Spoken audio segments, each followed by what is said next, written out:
Well, listen, if you got your Bibles, let me just jump right into the Word this morning, inviting you to your feet. We are headed to the Gospel of St. John. St. John, the beloved. We're going to read from chapter 8, verse 32. St. John, chapter 8, verse 32. This will be the third message that I've shared with you. Hey, baby. This will be the third message that I've shared with you on this message title, To Know Him. To know Him. I am determined. Let me personally, I am determined that I'm not going to get too familiar with Jesus. I have realized that what I know is relevant, and it was powerful for my transformation. What I have known, though, can also get to a place that when I remember it, I'm not moved. There's some things that I can talk about in the Word of God that I've learned through the years, and when we're talking about it, I'm just talking about it. It don't move me. Come on, Pastor. Come on. And that's a revelation that I've gotten familiar. Because when His name is spoken, man, I need to feel something. I need to be moved. You know what I'm saying? And there's no greater way to deepen our intimacy in that relationship than discovery.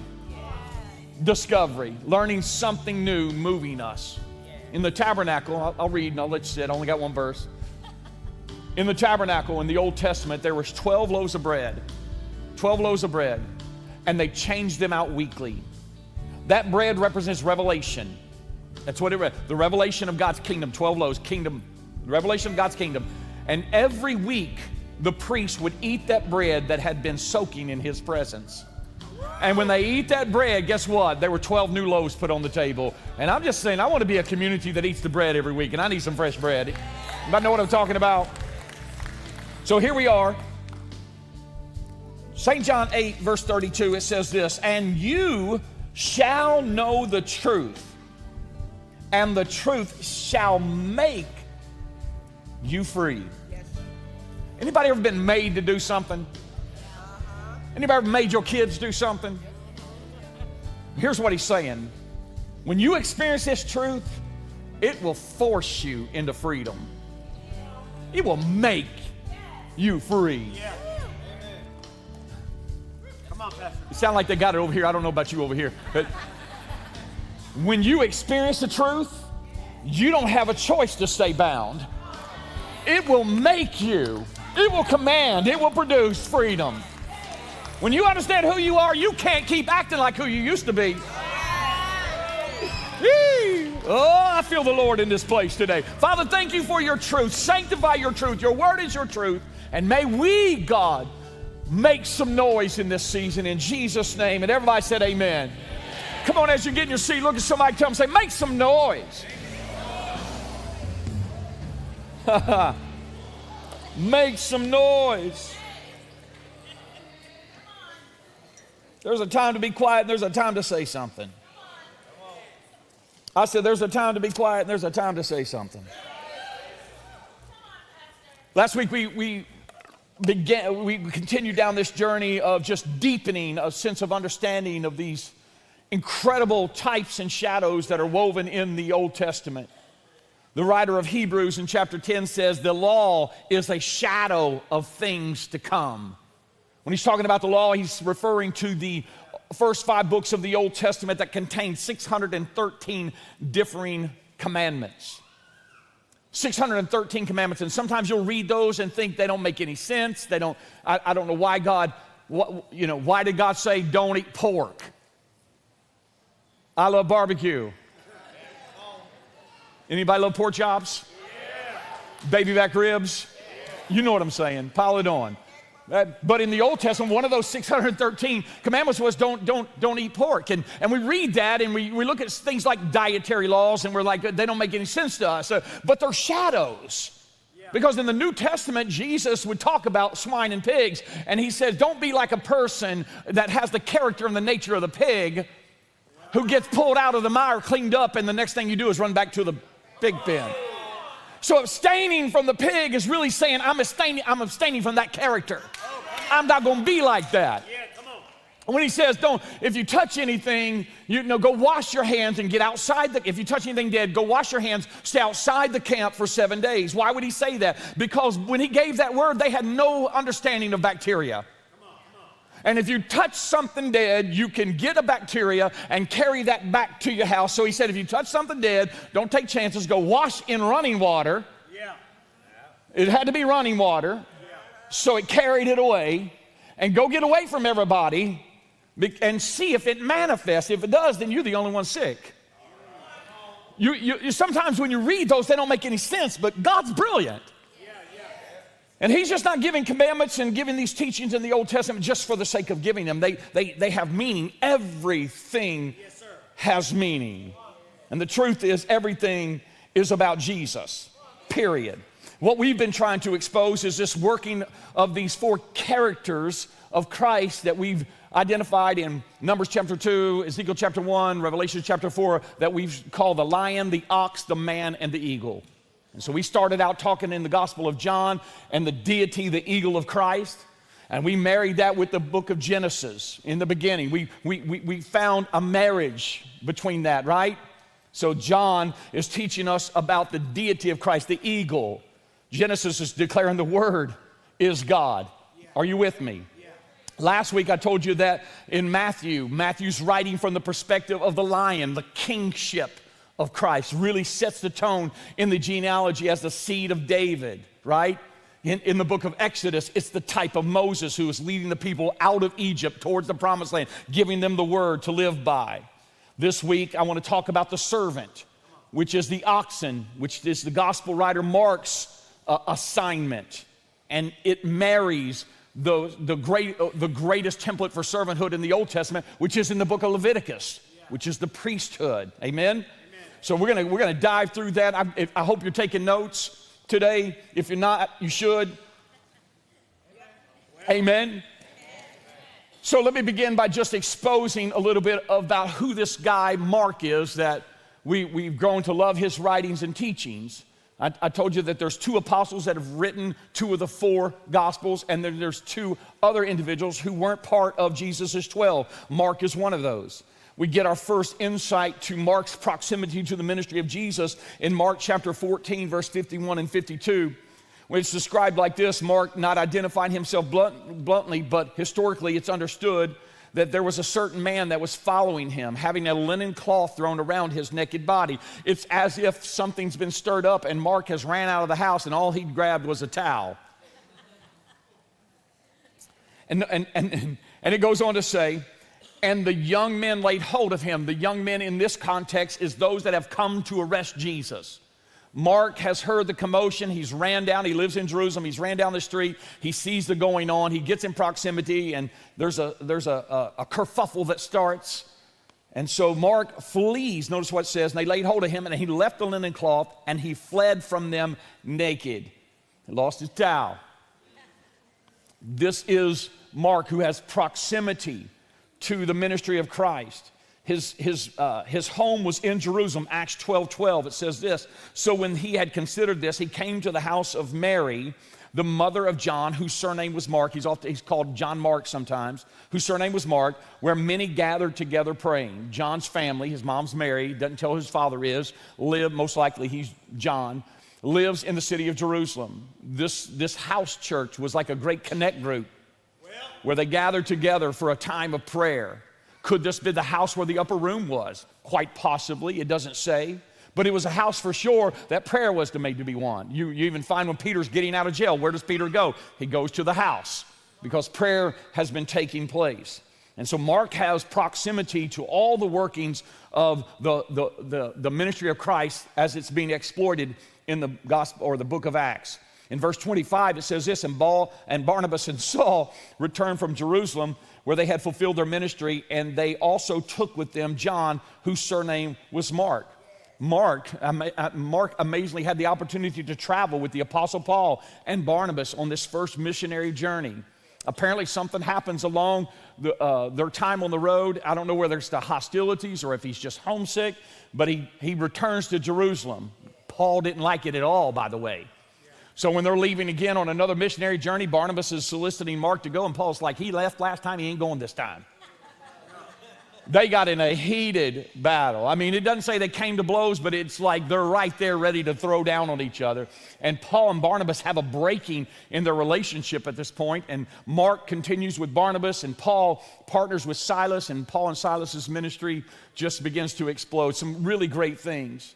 Mark has a presence with the early church, and him and Paul, they find a way to heal their relationship. You see Paul writing to Timothy in 2 Timothy chapter 4, verse 11. It says this, "Only Luke is with me." Luke was a comrade, a servant to the Apostle Paul. He's traveled with him. When you hear of Paul being a night and a day in the deep, when you hear of Paul being shipwrecked, Luke was shipwrecked. Luke was his right-hand man. That's why we get the book of Acts written by Luke and such insight, because he's right there on the journey. And he says this, "Only Luke is with me. Get Mark and bring him with you, for he is useful to me for this ministry." So what started out as, "I'm judging your commitment," Paul's like, "I need that boy to be a part of what I'm doing." Historically, it's well understood in church history that Mark is the scribe for the Apostle Peter. And you can really find the tone of Peter's perspective as we ascertain that from other gospel writings in the Gospel of Mark. And so Mark is scribing some of Peter's insight. And I even feel good about that, or it's believable even to another level of, the self-deprecation. Peter's not trying to prop himself up as somebody great in the gospel, but he's exposing himself, right? He's not hiding his own personal struggles. Mark is writing from the perspective of the oxen. Again, John the eagle, Matthew the lion. Mark has taken the task to give us the perspective of the servanthood, the oxen of Christ. He opens his gospel, Mark chapter 1, verse 1, with this, "The beginning of the gospel of Jesus Christ, the Son of God." Mark is launching ministry. He's not got time for genealogy, which really reinforces the supposition that he's writing on the ox, because historically, biblically speaking, nobody knows the genealogy of a servant. John gives the genealogy of his beginning. In the beginning was the Word, right? Matthew gives his genealogy as Jesus, the Son of God, the son of Abraham. And we'll talk about Luke next week as giving the genealogy all the way back to Adam. So there's genealogy placed, but when you're writing about a servant, his parents don't matter. Where he comes from don't matter. There's an omission, because his assignment is not to say that that's not important stuff, right? We get it from other writings, but I'm here to talk about servanthood. And when Mark jumps out in his gospel, man, I'm telling you, they hit the ground running. They are moving from one scene to the next. Mark doesn't spend a lot of time of trying to communicate to us the wonderful teachings and some of the parabolic insights that Christ has given to the disciples. Mark has the most miracles of any gospel writer in it, because he is there to take the infirmities, to bear the sickness. He is serving the community. Jesus himself would also declare in Mark chapter 10, verse 44, he says, "And whosoever of you desire to be first shall be slave of all." There Christ is reinforcing what it looks like to be on the top in the kingdom of God. And he equates the identity as a slave. And as Mark has not given us any genealogy, because you don't track the genealogy of slave, what Christ is saying, if you want to be great in the kingdom of God, quit trying to worry about how many likes you get on Facebook. Don't put your value on TikTok videos. Oh, that's just good right there. That's just good right there. Right? What he's saying is that take on this identity of serving people. And serve, giving, hoping nothing into return. Christ even exposes that in verse 45. He says, "For even the Son of Man did not come to be served, but to serve and to give his life for a ransom." I'm saying if anybody was qualified to have armor bearers, to have an entourage, aren't preachers so funny? I mean, we're funny, aren't we? And you're saying, "Boy, I see folk with you sometimes. It's forced. I'm forced to have them." Just going to let you know. But I was in Africa. I was in Africa several years ago, and we were preaching this huge pastors' conference in Malawi. And we're there, and all the bishops, and they call them big men. That's the way they refer to them in African language. All the big men were there, and I'm frustrated, because there's a discrepancy between the leadership and the people. And the optics are obvious, meaning that when you're in some of those settings, I mean, they got like lazy boy chairs, and I don't know whether you remember those 70s and 80s sofas that they were big, you know, and they got all these chairs, and they got these big prominent seating sections for the pastors and the leaders, and everybody else is sitting sometimes on wooden benches. Or if it's not on the platform, which I despise, if it's not on the platform, it's on the front row, right? It's like, right, and the pastor's got like 100 people in his church, and 75 of them are carrying his Bible. Come on. I'm just throwing shade, but sometimes it's like that. I mean, even here, it's like, how many armor bearers you got? How many people you running? Oh, they're all your armor bearers. Anyway, so I'm preaching, and I realized something through this conference that a lot of young men are wanting to become ministers because of the way they see ministry treated. And their motives are not rooted and grounded in serving, they're rooted and grounded in being served. I could go on and tell you about some craziness going on, but anyway, so I'm preaching, and I feel that tension, Richard, and I thought, you know what? I had all the big guys on the front stand up. And I had all the guys on the very back row stand up. And I told all the big guys, I said, you go back there, and all you guys, you come up here. You're talking about stimulating an atmosphere. I did. Isn't that what the Bible says? It says, seek the lowest seats. Yeah. And maybe somebody will recognize you and give you the most prominent seat, but sometimes we want the most prominent seat. Yeah. Yeah. Come on. Those guys walked up there from the back, and they were awkward. They didn't even want to sit down in the chairs as if they were holy ground or something. Yeah. My point in that is if anybody deserved to be served, it was Jesus. And he says, I'm among you not as one that is asking you to serve me, but I am serving you. I'll grab a towel, I'll grab a bucket of water, and I'll wash your feet if necessary.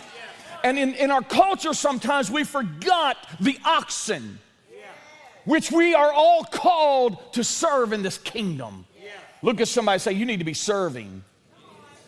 And so Mark is going to take us through the journey of this servanthood and set us back in the place of proper perspective, identifying for us, if you will, this oxen. In Scripture, the oxen is the strongest and the most prized value of all animals. Proverbs chapter 14, verse 4, it reads like this: where no oxen are, the trough is clean, or it will say, another translation, the stall is clean, but much increase comes by the strength of the oxen. Much increase. It was the most prized animal. It was a beast of burden. It would plow your fields. It would thresh your wheat. It would pull your wagons. It would help you move heavy objects. It was a beast of burden. It was a partner towards prosperity, the servant. I said the servant is a partner to prosperity. I said the servant is the partner to prosperity. You want to be rich in the kingdom of God, start serving God's agenda. Start serving God's people. God's not trying to give us wealth so we can be comfortable. He's trying to give us wealth so we can proliferate the kingdom of God and expand the work through serving. If you were making a sacrifice in the temple, the ox was the greatest, most valued animal that you could bring and lay upon the altar. Oftentimes, it was the high priest or the priestly caste, according to the book of Leviticus, that would offer the oxen as their atoning animal or as their sacrificing animal, which is indicative of their servanthood. Mark paints this picture of the oxen. If we're going to talk in Old Testament terms of servanthood, then the book of Leviticus is where we will find ourselves. The book of Leviticus gets its name from one of the sons of Jacob, Levi. Levi was a son of Jacob by Leah, one of his wives. He had two, Rachel and Leah, and then he had two concubines. And when she had Levi, she said, now I will be joined to, as a wife to a husband. It represented connection and commitment, which she was longing for from her husband Jacob in this context.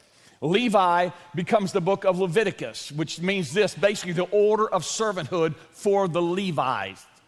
The Levites were chosen by God for two reasons. Number one, they were chosen as the priesthood. Jacob again had 12 sons. God took the tribe of Levi and ordained the entire tribe to be the priestly class among the people. This would become their inheritance. When they crossed the Jordan River into the promised land, Levi did not get a stake of ground. Joseph got a double portion. That's why oftentimes when you read it, you'll see Ephraim and Manasseh. Those are the two sons of Joseph. He got a double portion, and so you'll see land division that is taking place with Ephraim and Manasseh, but not Levi, because Levi's inheritance from the Lord was getting to serve him. That's what, right? That's the real inheritance. Not houses, not properties, not bank accounts, but proximity. Proximity is the prize, the inheritance that God gave to this special group of people that we find being introduced to the work of this ministry in the book of Leviticus. God is really intentional about firstborn. And so Levi is also the tithe, if you will, from the children of Israel. So God would take the firstborn of every animal, and at one point there was a requirement for the firstborn of any family for that son to be extracted and serve the cause of God. And all of a sudden God says, you know what? I'm going to take Levi as my firstborn. So this priestly caste represented the firstborn, which is important to God, which is like the tithe from the tribe of Israel. And they also represented the priesthood. It was an incredible honor that they had. When we get to the book of Leviticus, it is setting the order of the priesthood. It's teaching us, like in the first 6 chapters, of how to order and process the sacrifices. There was like 5 different types of sacrifices that you would bring to the temple. So they're overseeing all this work in the temple. And then we get into the next 3 chapters that is talking about commissioning of this priesthood and the process of commissioning. Then we get into some of the dietary laws. I just shared some of those. And holiness is a huge part of the Levitical standard, that if you're going to be a priest for God, holiness was a must. And you had to abstain from a lot of things that everybody else got to enjoy. I said, if you're going to be a leader in the body of Christ, it will require you to abstain from some things, not because they're right or wrong, just because they're not good for you in the assignment that God has called you to. And so that's what the Apostle Paul said. He said, all things are not bad for me, but I'm not brought under the power of any. And for the sake of others, sometimes I refrain from certain things, right? I refrain from alcohol. I don't drink any alcohol. If I drank alcohol, I would go on a 40-day fast because I'd feel like I'm going to hell, right? Those of you that didn't smile, you're wondering why. We know you drink. Anyway,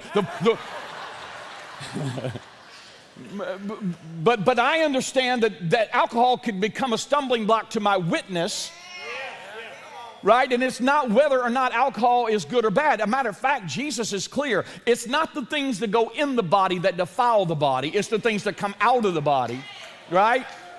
And I've had enough alcohol in me at times when what come out wasn't so good. Anybody know what I'm talking about? I've been beat up a lot when I had too much alcohol, thinking you can fight and you can't. I've went home with knots on my head. I couldn't run the comb through my hair the next day. I've gotten so blasted that I'd get up on a table in the Pizza Hut and dance. And the alcohol in itself is not the problem. It just doesn't mix with me in my assignment.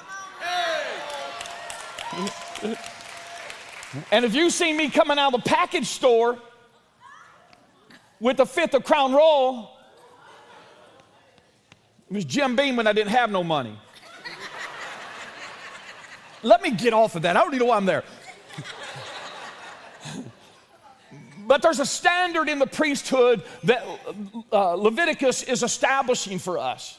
But the hallmark, the pinnacle, the pillar of the book is chapter 16. Because the pillar of the book is establishing the overall purpose of it all. And that is to bring Israel close to God. That is to stand in the gap for them and allow the intention of God to flow through them in such a way that the people understand. And then it's also to catch the burdens of the people and cast them upon the Lord. It was a high honor for sure. And there was a process in which you went through in order to be, if I can say, like a commission for such a high role.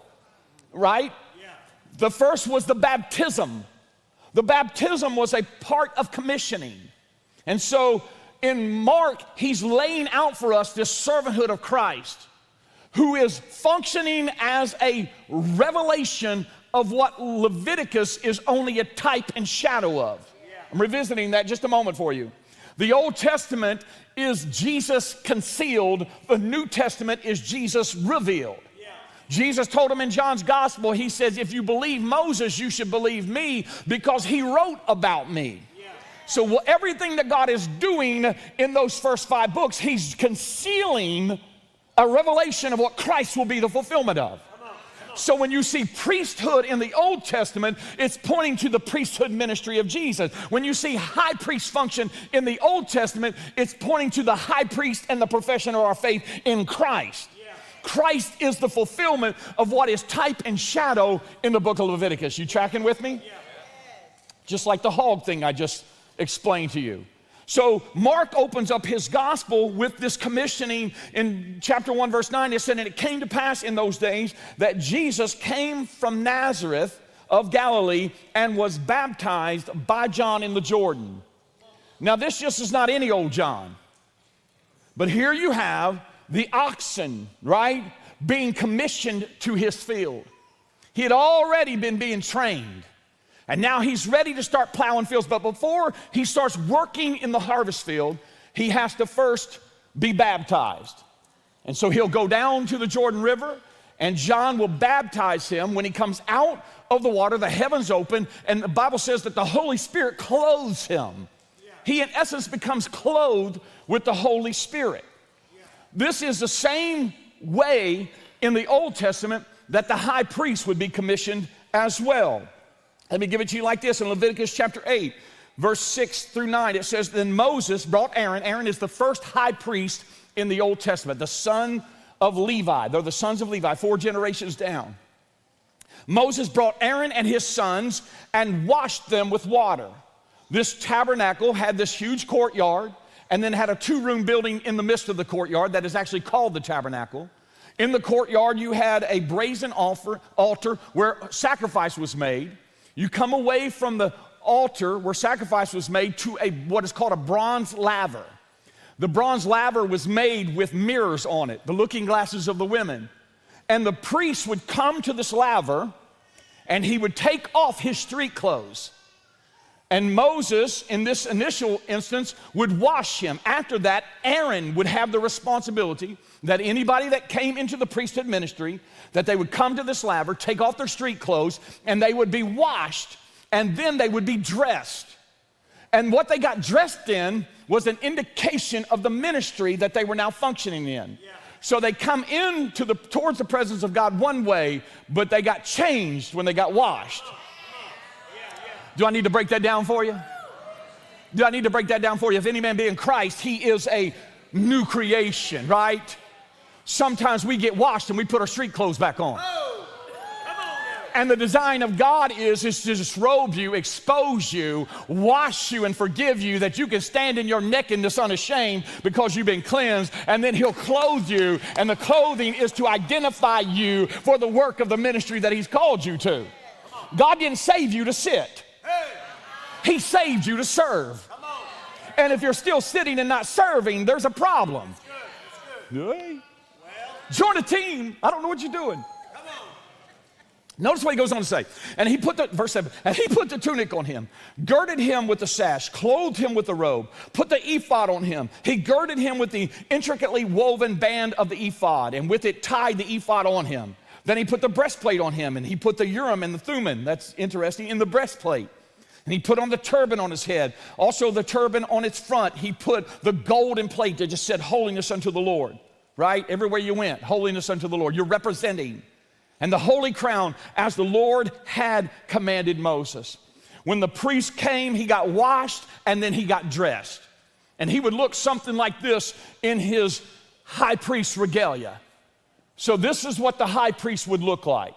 He would dress him in a linen ephod, and then he would put all these other garments on him. It would take us a long time to explain all these garments, but every color and every piece on that garment is a representation of Jesus. I'll just point out a couple things. Number one is the breastplate. center of his chest. It has 12 stones. Each stone represents one of the tribes of the children of Israel. It was the role of the priest to carry the burden of the nation. The burden of the nation was near to his heart. And it was represented, and his ministry was for the purpose of the nation, not for himself. And every time he went into the presence of God, he carried their burdens and he carried their needs. That's why when Mark comes out, Mark starts with lepers getting cleansed. That was part of the Levitical responsibility. People were getting healed and delivered, and devils were being ran out of town, and Jesus was just on this rampage to take their infirmities and bore their sicknesses.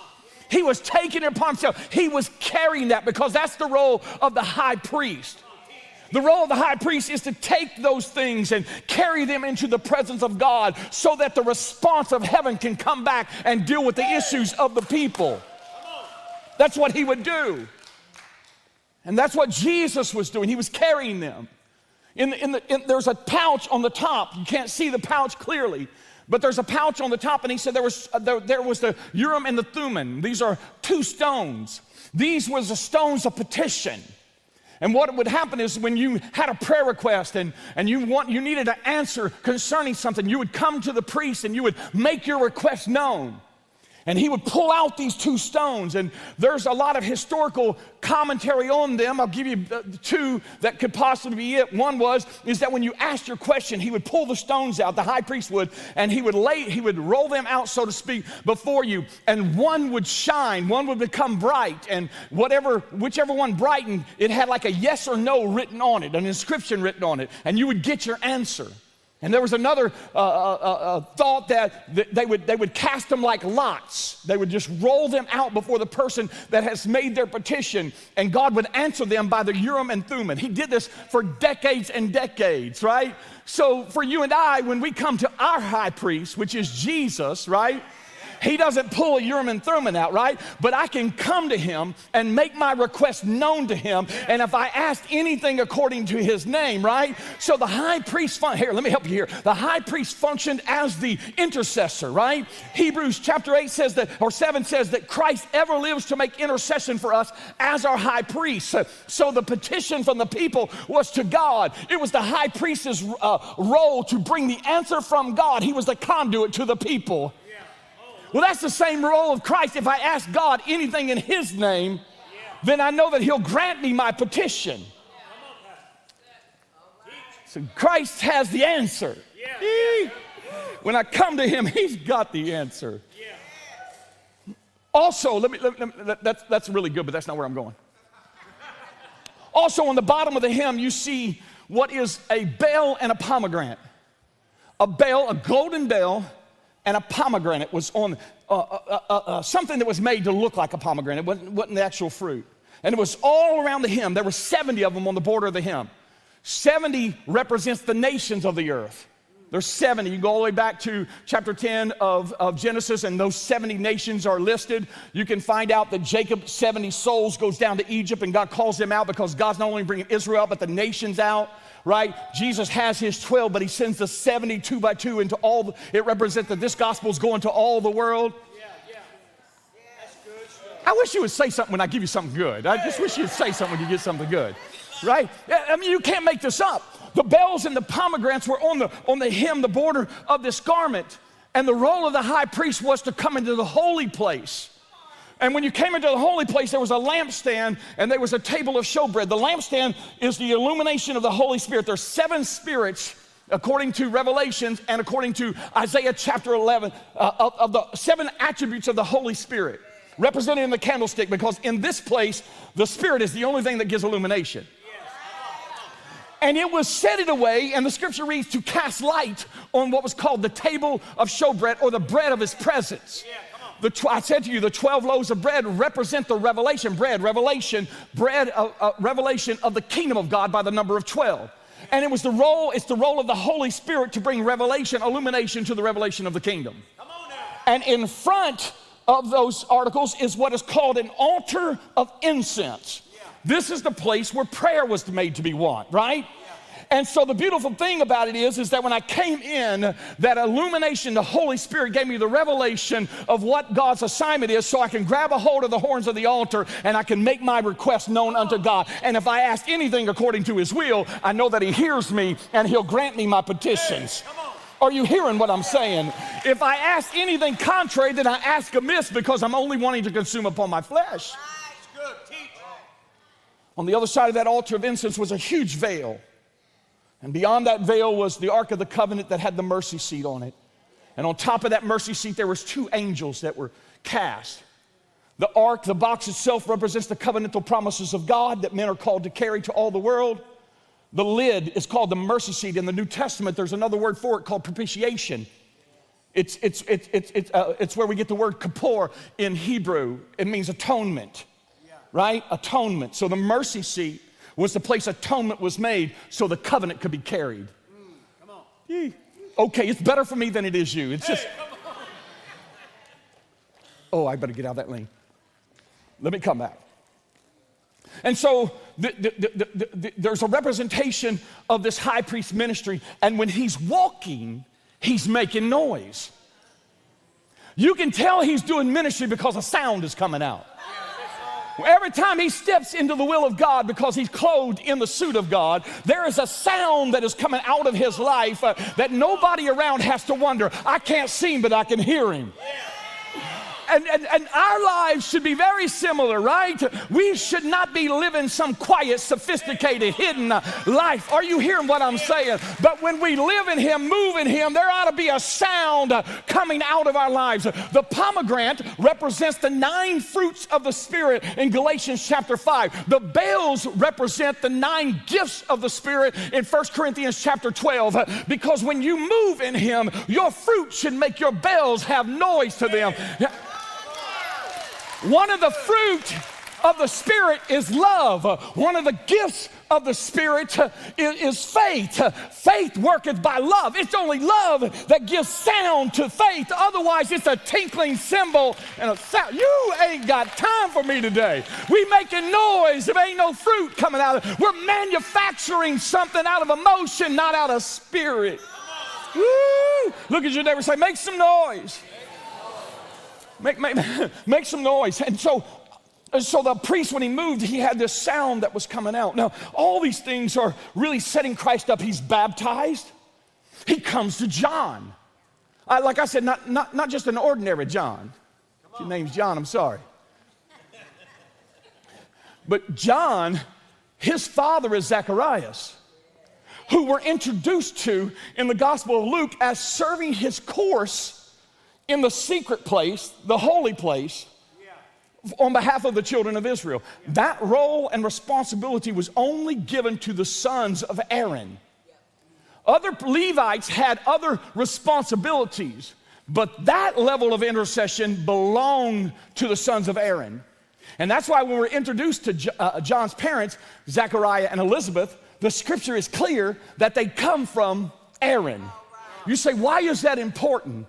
Because the high priest was responsible for washing and commissioning the ministry leadership.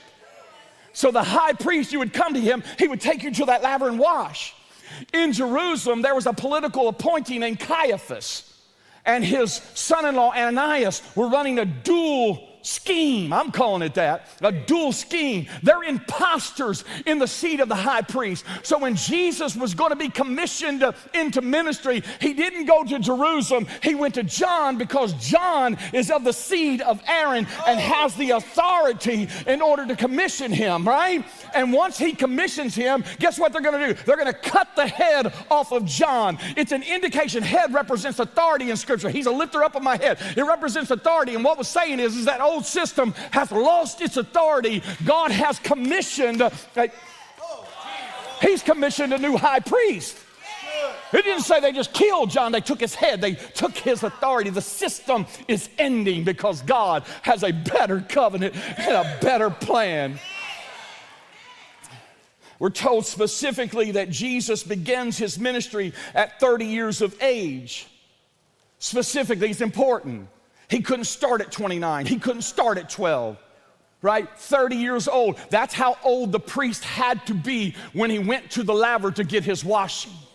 God is intentional because he's raising up a new high priest who, according to Jesus to John, suffered to be that we fulfill all righteousness. We're going to do this thing the way God has intended it to.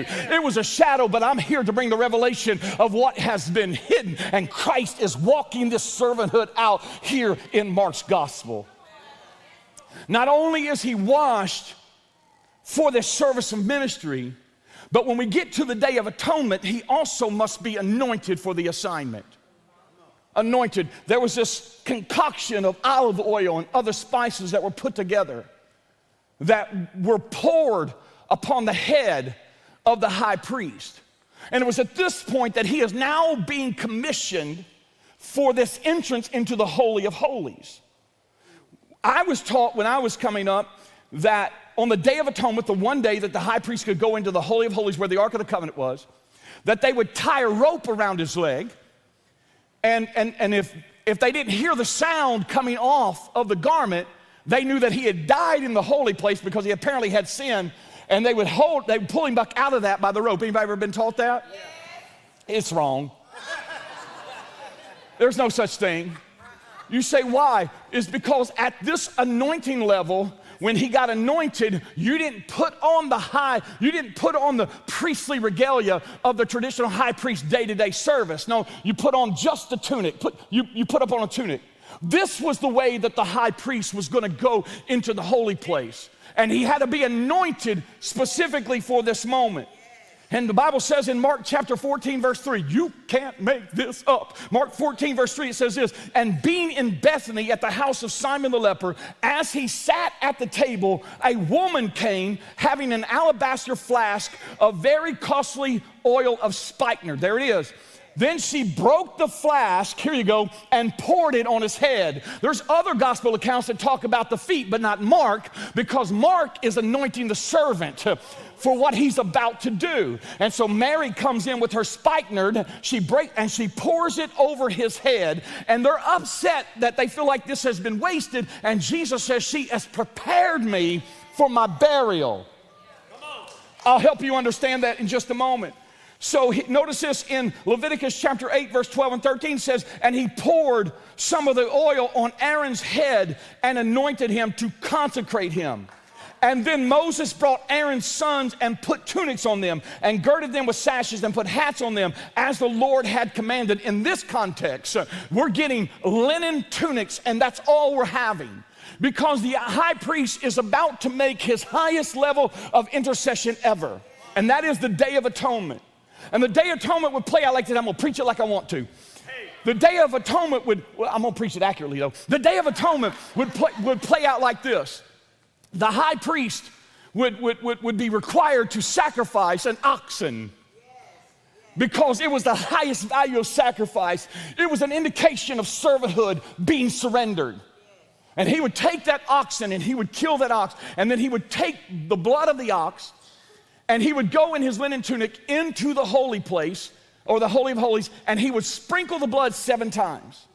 Then he would come back out of that place, and then he would go, and they would present him with 2 goats. And they would make an inspection of these goats to make sure that they were worthy of sacrifice. And they would cast lots for the goat. One of the goats would become what they call the scapegoat. And the scapegoat was the goat that the high priest would come over to, lay his hands upon the goat's head, and he would confer all the sins of Israel onto this goat. In Leviticus, it says this. It says, and then he would find a fit man. That's the language of it. A responsible person who would take that goat in which all the sins had been conveyed. They would lead that goat outside the city, and they would basically throw it off a cliff, which meant that the sins of Israel could no longer return to them. They'd killed it. You tracking with me? Then he would take the other goat, they would kill that goat as an atonement for the people. He would catch the blood, and he would go back into the Holy of Holies beyond that veil, and he would carry incense, burning incense with him. And he would carry the blood, and he would sprinkle the blood 7 times upon the mercy seat, which is the lid on top of the Ark of the Covenant. You tracking with me? Yeah. Not trying to get in the weeds with this. And then he would make atonement for the nation of Israel. And he did that in that linen tunic, right? That's why the scriptures is so clear for us that in Mark chapter 12, all of a sudden the high priest is testing, or let me say it like this, examining Jesus. Jesus has come before him and his cohorts, and they're making accusations of him. They're talking to him and trying to catch him in his words. And finally they get to a place and they say, we left off because his wisdom was too profound. They would arrest Christ. Let me just take it like this. They would arrest Christ. They would bring him to talk to the high priest directly. The high priest is questioning him at this point. Now the high priest is in ceremonial form. The Passover is at hand. All these things are collaborating in Christ. The Passover is at hand. He's in ceremonial form. And one of the ways of the ceremony was, again, to inspect the animal that was to make atonement for the sins of the people. And the traditional way in which you've done that is the high priest would spend 4 days examining the said sacrifice. At the end, he would call for a basin of water, wash his hands that had been running through that animal, and declare, I have found no fault in the animal. Does that sound familiar to you? That's exactly what happened with Pilate, not the high priest. Pilate makes an examination of Jesus, and after he makes his examination of Jesus, he says, bring a bowl of water here. And he washes his hands and declares, I find no fault in him. What's going on? Why is not the high priest in this role? Because God was raising up a new one. Mark says this, that when they bring Jesus in to question him, you can't make this up. When they bring Jesus in to question him, the Bible says that he begins to make accusation to him, and Jesus remains silent. Isaiah 53, like a lamb led to the slaughter, he opened not his mouth. They're perplexed because he's not taking up for himself, but he's married to his servanthood. And then the scripture says this, that the high priest said this, I adjure you by God, tell us whether you be the Christ or not. In the Old Testament, it's called the law of adjuration. And when the high priest declares the law of adjuration, now you're responsible to give a response. And so Jesus says, for hereafter you shall see the Son of Man sitting at the right-hand power of God, clothed in majesty. When he does that, the high priest tears his garment, right? Because the high priest understands that he just quoted Psalms 110, which says, I am raising up a new priesthood after the order of Melchizedek. So when Christ says that, he's saying to the high priest, the new priesthood has shown up. He tears his garment. He tears his garment. And when he tore his garment, he disqualified himself from the ability to oversee the sacrifice. Because you go back to Leviticus chapter 10, when Nadab and Abihu tried to offer strange fire before the Lord, they died before the presence of the Lord. Moses told Aaron, he said, get into the house of God and tear not your garment lest you die. That garment was made, the Hebrew word is habergeon. It means it was rolled and stitched so you couldn't accidentally tear it. But the high priest tore it that day, and when he did, he disqualified himself from overseeing the sacrifice, because God's raised up his own priest who is not overseeing the sacrifice, but he's also the sacrifice. So they take Jesus and they send him with his cross after his beating. And check it out. Here it is. He's leaving the city. He's carrying the sins. And now he doesn't die in the city. Just like the scapegoat, he has to carry them outside the city. And on his way, he's overcome with the weight of the cross. And guess what they do? They find a fit man named Simon from Cyrene, who comes alongside and picks up the weight of the cross. And now he's carrying the scapegoat all the way to Calvary's hill. Are you hearing me? When he gets on the cross, his hands are stretched out. And the Bible says in Mark that he gave up the ghost. And when he gave up the ghost, when he died, guess what happened? The veil of the temple from heaven to earth was torn. And a new way had opened up by a new high priest who is making his atonement for all of us. Are you hearing what I'm saying? Therefore, I can come boldly to the throne of grace in my time of need Oh, there's more. There's more. There's more. They take his body down. And here's what Joseph of Arimathea and Nicodemus, I don't even know, Nicodemus do. They do two things. One is they wrap his body in linen garment.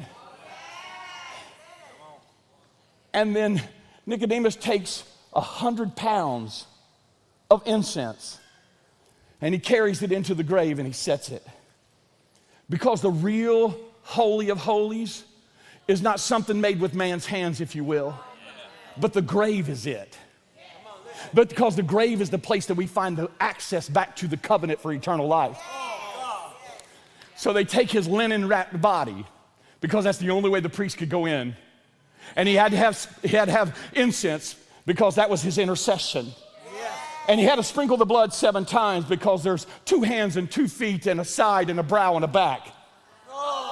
There's 7 wounds that he has that he carries into this place. And he's laid on that slab in that tomb. And he's making atonement, because on the mercy seat, the propitiation, Christ is the propitiation for our sins. He's making atonement for us in that space.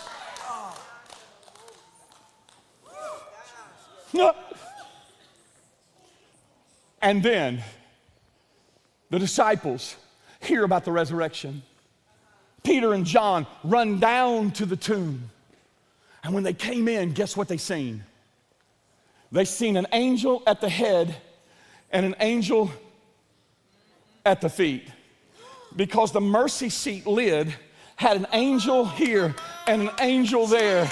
But there wasn't no body, there was just blood left behind, because he got up out of that grave, a risen, resurrected Savior, having conquered death, hell, and the grave.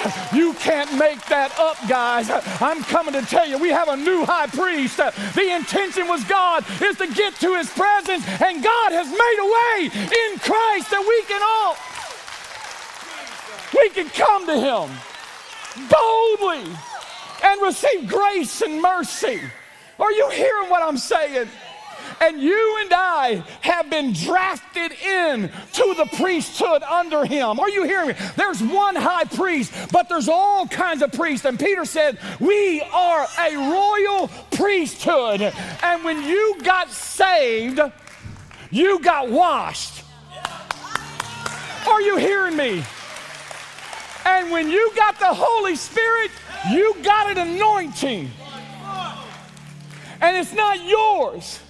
The oil that hit Aaron's head was the same oil that was put on the Levites. It wasn't a different oil. Are you hearing me? So the psalmist in Psalms 133 declares it like this, that it's how good and how pleasant it is for brethren to dwell together in unity. It's like the oil on Aaron's head that went down his beard and all the way to the skirt. Christ got an anointing on his head so that he could have an anointing to give to his body.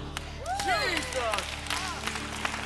So that we can do the work of the ministry. God is calling us to make some noise in this season. I said God is calling us to make some noise in this season. Ministry makes noise. Come on, stand to your feet, praise God.